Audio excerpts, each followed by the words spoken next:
children, good morning. Okay, children, today I am going to take social.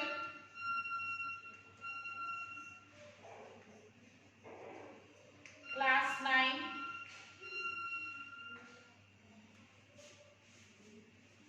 Lesson 4. What is the name of the lesson, children? Lesson 4, Atmosphere.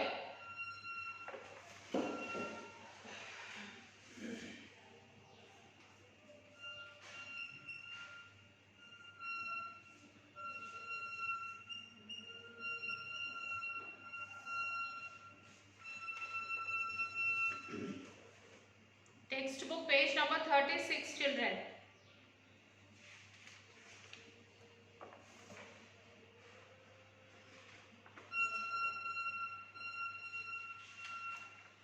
Textbook page number 36, chapter 4, Atmosphere. So in the previous chapters you read about lithosphere and hydrosphere. In this chapter we will read about atmosphere. So in the last lessons what did we study, children? About lithosphere and about hydrosphere we have studied. So in this lesson we are going to discuss about atmosphere.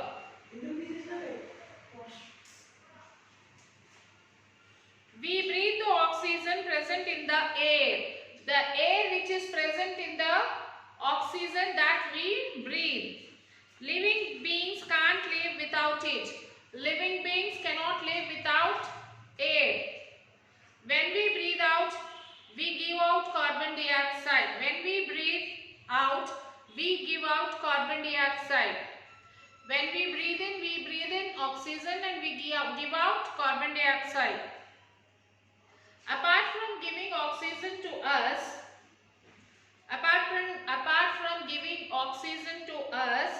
atmosphere also makes life possible for us in many other ways. So because of the atmosphere we get oxygen. It is giving life for us, isn't it? Not only it is giving life for us, apart from that it has also makes many possibles for us in many other ways. For example, it prevents the harmful rays of the sun from reaching us, and also atmosphere prevents us the harmful rays which comes from the sun rays. It prevents us by reaching us directly to the earth. Green plants take in carbon dioxide present in the atmosphere, use sunlight and water to photosynthesis. Carbon dioxide, green plants will absorb the carbon dioxide to make the photosynthesis. And we end up getting delicious fruits, vegetables, grains, etc. So from the plants we get the fruits, vegetables, grains, everything. This gives us protein, carbohydrates, sugars, fats, minerals and other nutrients that we need to live. So from the fruits, vegetables, grains and everything we get the proteins, vitamins, everything which is needed to a person to live. It is the atmospheric winds that transports water from the oceans to the continents in the form of rain. It is because of the atmospheric winds this water transports from the ocean to the continents in the form of rain. Without this, the different types of rocks could not erode. Okay, this means the different kinds of soils would not be available if this type of like transport water from the ocean to the continents, if this type of process is not there, so we could not have the different types of soils. So we would not be able to grow different kinds of crops. When there is no different types of soils, obviously we won't be able to grow different types of crops. We would not be able to enjoy the cooling monsoon rains, the scents of the fragrant flowers and the sounds of the music in the absence of atmosphere. We would not be able to fly the beautiful kites as there would be no wind. So if there is no atmosphere, we would not be able to find kites also, because as there is no wind, kites will not fly. Birds would not fly or soar in the sky. Flags would not flutter. So birds would have not fly in the sky. Flags would have not flutter in the sky. So what is this wonderful and awesome thing called atmosphere? So what is this wonderful and awesome thing called atmosphere? With this, so many things is happening. Okay. Atmosphere is a sea of gases. Atmosphere is a sea of gases surrounding the earth. The atmosphere is a mixture of several gases which is around the earth. In a sense, we are all swimming in a sea of gases. In a sense, we can justify that, we can say that we all are swimming in a mixture of gases. Just as fishes swim in the sea water, we are swimming in the gases. When we compare it with the size of the earth, atmosphere is very thin blanket surrounding earth. When we compare the earth, atmosphere is very thin blanket which is surrounded by the earth. The atmosphere is about 1000 kilometers thick. National Aeronautic and Space Administration, NASA, NASA, the space agency of the USA, gives the description: if Earth were the size of the basketball, the atmosphere would be like a thin sheet of plastic wrapped around it.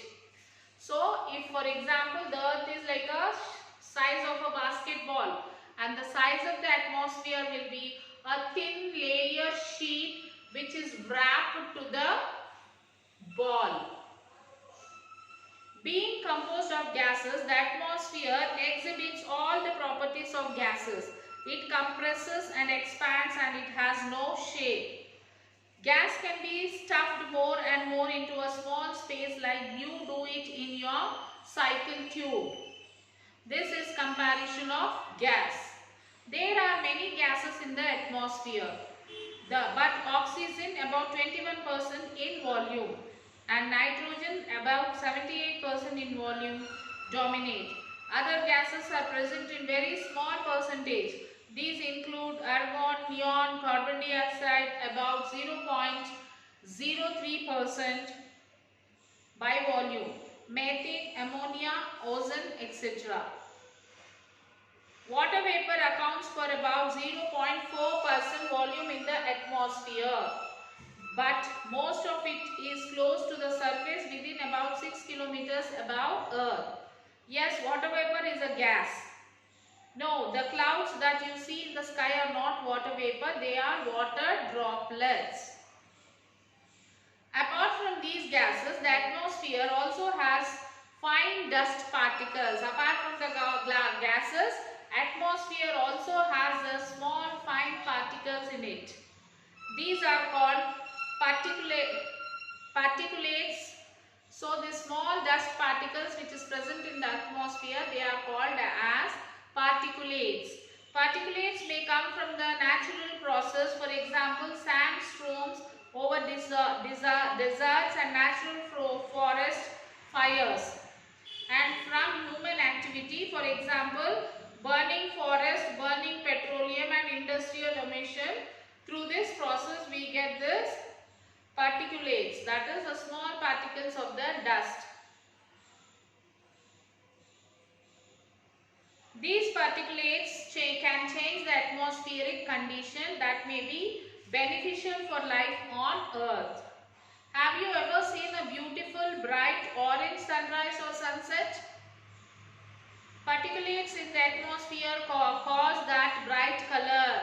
Because of the particulates which present in the atmosphere cause that color.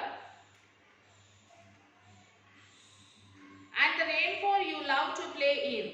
The hailstones you love to collect and eat. The hailstones, when there is a heavy rain, we get the ice stones will fall. So some of the children and some of the elders, they all feel like eating that hailstones. The particulates make these also possible. The particulates can also cause problems by alerting the temperature and rainfall patterns.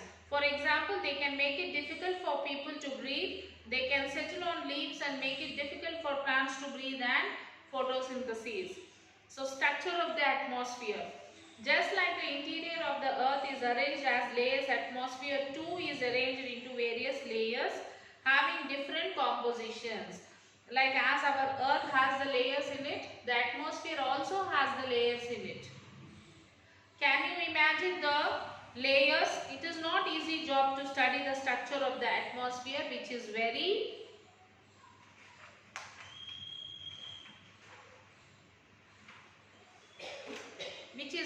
widely spread. So it is very difficult to study the structure of the atmosphere.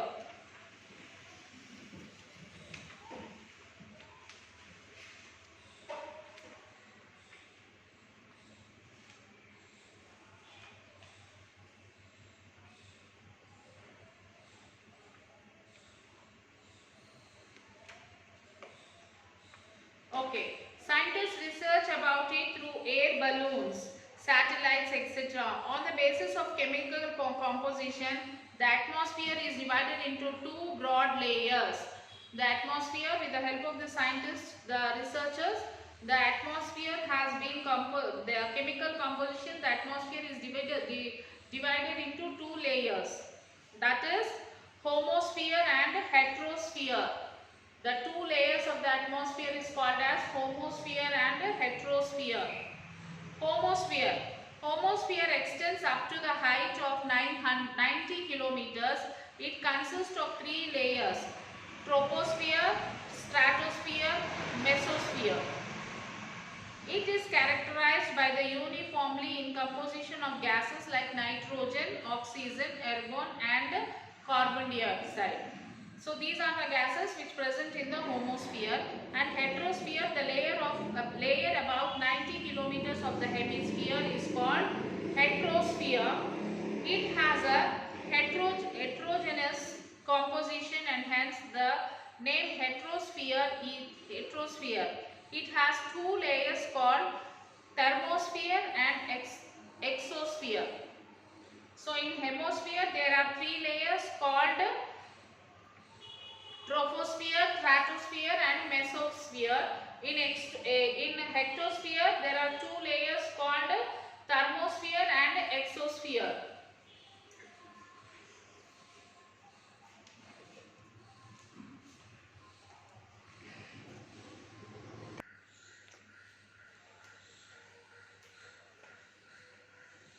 Yes. Atmosphere can also be divided into various layers based on density and the temperature. Atmosphere also can be divided into various layers depending on the density and the temperature. First one is troposphere. Troposphere is the lowermost layer of the atmosphere. Troposphere is the lowermost layer of the atmosphere. Its average height is 13 kilometers and extends roughly to a height of 8 kilometers near the poles and about 18 kilometers at the equator. Thickness of the troposphere is greatest at the equator because heat is transported to greater heights to strong convectional currents, greater sinking of air near the poles. So it contains about 75% of the total gaseous mass of the atmosphere and practically all the moisture and dust particles. The entire weather phenomenon happens in this sphere. The temperature in this layer decreases as we go higher, which is known as normal lapse rate. So condensation, evaporation, precipitation, rainfall, cyclone, etc. occur in this layer. So condensation takes place, evaporation, precipitation, rainfall, all these takes place in this layer. So about which layer we are talking, children? About the troposphere. Now next is stratosphere. This layer extends up to the height of 50 kilometers. This layer is about free from clouds and associated weather phenomenon, making conditions most ideal for flying jet aircrafts. One important feature of stratosphere is that it contains ozone layer. The temperature increases as there is increase in the altitude. Next is mesosphere. It extends up to a height of 82 kilometers. Meteorites burn up as they enter this layer from the space. Temperatures start decreasing with the increase in the altitude. And then next one is thermosphere. It extends up to 400 kilometers. In atmosphere, temperature rises rapidly with the increase in height. It contains electrically charged particles known as ions. Radio waves transmitted from the earth and reflected back to the earth by these ions. It is known as ionosphere. Exosphere, it is the uppermost layer of the atmosphere. This is the highest layer and very little is known about it, about the exosphere. And now then next is about the pressure belts and planetary winds. Air pressure. The air around us is composed of gas molecules. The air which is present around us is composed with the molecules. Very tiny particles, very tiny particles. Molecules are nothing but which is very small particles. These molecules are constantly pushing each other or any object that comes in their way. So these molecules push the objects which comes in its way. This path effect that exert together on any object is described as air pressure. So thus air exerts pressure not only from the top but also from the bottom and all the sides of an object that is exposed to air and those sides. So these tiny particles, the molecules will be on their way. If any particles, any objects come in between, they push them and they move. The pressure of air increases if there are more molecules present. So if there are more molecules present, the pressure of the air also increases. This usually happens on the surface of the earth. As the earth pulls most of the air molecules to its surface due to its gravitational pull. So as the earth has the gravitational power, because of that the earth pulls the molecules, more molecules, and there will be more pressure of the air on the earth. However, this changes when the air is heated up. When gas molecules are heated up, usually due to the heating of the earth's surface, they get a lot of energy and start moving very fast. This initially would mean an increase in pressure as they will push the object more. However, the energized molecules start flying off higher and higher. Remember, they have more energy now to defeat the pull of the earth. When more molecules go to higher reaches of the atmosphere, the places near the earth will have the less of them. So when the molecules will be moving up and down, when the molecules are down to the earth, the air pressure will be high. This is why geographers say that when it gets hot, the air pressure becomes low, and when it becomes cool, the air pressure increases. In simple terms, if one increases, the other decreases. This is called the inverse relationship. So when the geographers said that when it gets hot, the air pressure becomes low. When it gets hot, the pressure of the air will become low, and when it becomes cool, the pressure of the air will increase.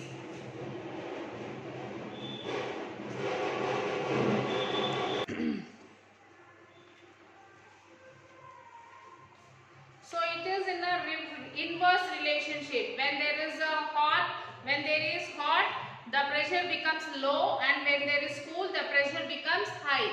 So So it will be in an increasing and decreasing order. When heated air rises, it starts losing the energy in the form of heat that it got from Earth's surface. When the energy decreases, the molecules slow down, become more sluggish and get closer to each other. Air becomes cooler and denser. Dense air starts falling back towards Earth's surface due to the gravity.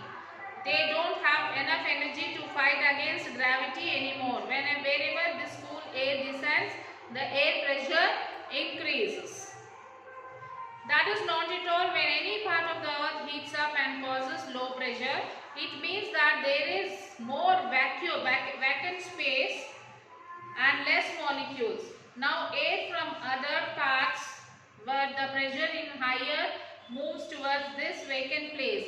It is not difficult for them, for they have to only move along the earth's surface and thus need not go too much against gravity. That is why we say that wind flows from high pressure areas to the low pressure area. So pressure belts. The earth's surface does not heat uniformly. The Earth's surface does not heat uniformly. It will be up and down. The process of this heating will be changing. Land heats up faster than sea. Land heats up faster than the sea. The land which is deep inland heats up faster than the land near the sea. So the air above the land gets heated more quickly. So the air which is above the land will be heated very quickly.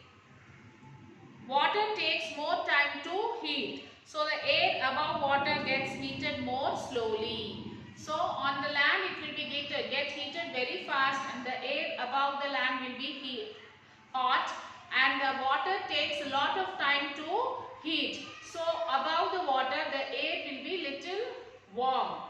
It takes lot of time to make the air heat above the water. However, when it comes to cooling, land cools faster and water cools down slower in comparison to land. So when it comes to the matter of cooling, land cools faster, then the air also cools faster. Water cools slow and the air also cools slow.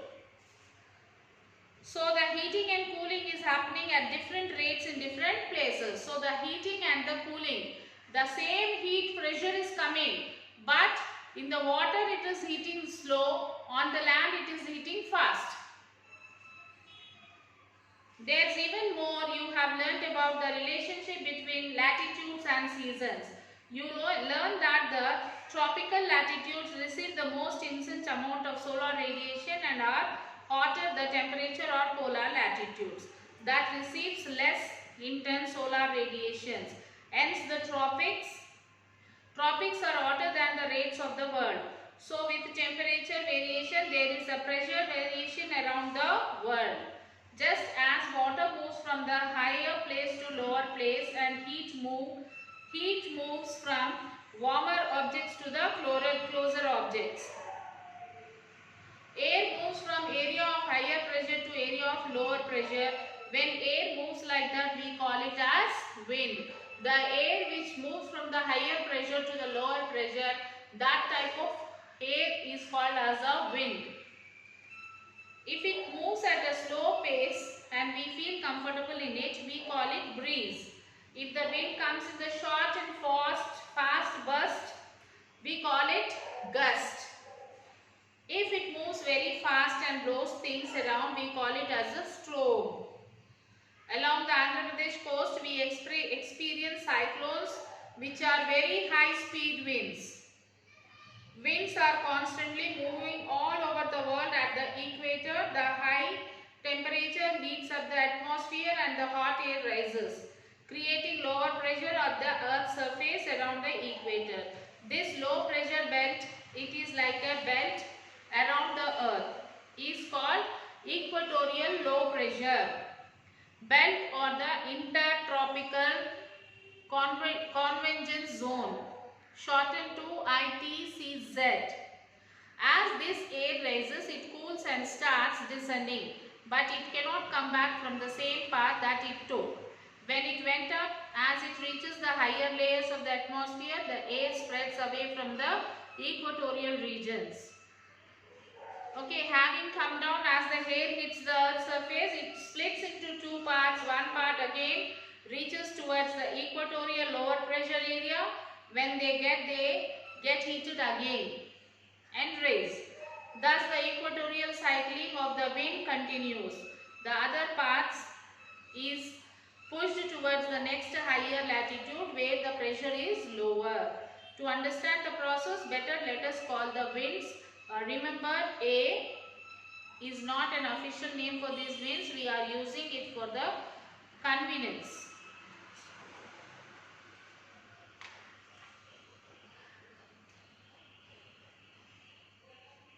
The air in the area near the North Pole and South Pole is so cold that the air there is at higher pressure, polar high pressure belt than in area around the latitude along the Arctic Circle in the north and the Antarctic Circle in the south.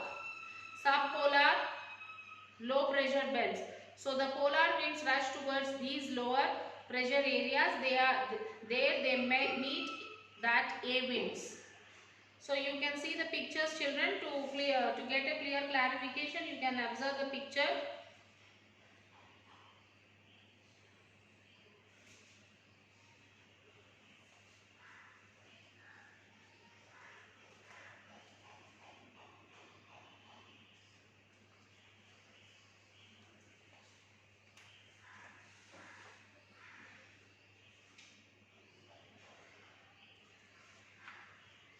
So in the next session we will be learning about the other topics like classification of winds, then weather and climate, humidity and precipitation, condensation, forms of precipitation, types of rainfall, orographic rainfall, conventional rainfall, cyclonic rainfall. So about these topics we will discuss in the next class, children. Till then you will have to read this lesson, children, and write the keywords at the end of the lesson. Keywords are given for you. Conventional currents, intertropical convergence zone, Coriolis Rayleigh effect. Write these three keywords. And you can write the answer for explain the composition of the atmosphere. First one. Discuss the structure of the atmosphere along with the diagram. Differentiate weather and climate. So up to third question you can write, children, and the remaining question answers we will be continuing in the writing in the next class. Children, read the lesson, children, and try to write the answers by your own. So after writing this, send this homework to the school mail ID, that is myschoolmyhomework@gmail.com. Till then, take care, children. We will meet you